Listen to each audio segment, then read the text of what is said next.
When you click now on the gray lamp button, you have something like this. But hey, do you want to get the current web page instantly in night mode when you click on this same gray lamp button? Then with the Night Owl profile, you can create this experience.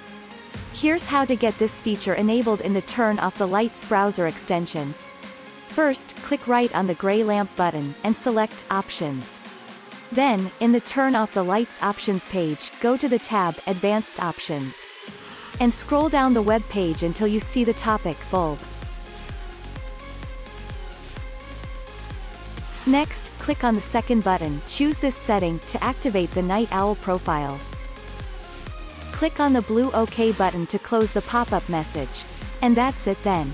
Now on Google, and any other websites, when you click on the gray lamp button it converts the current web page to your personal night theme.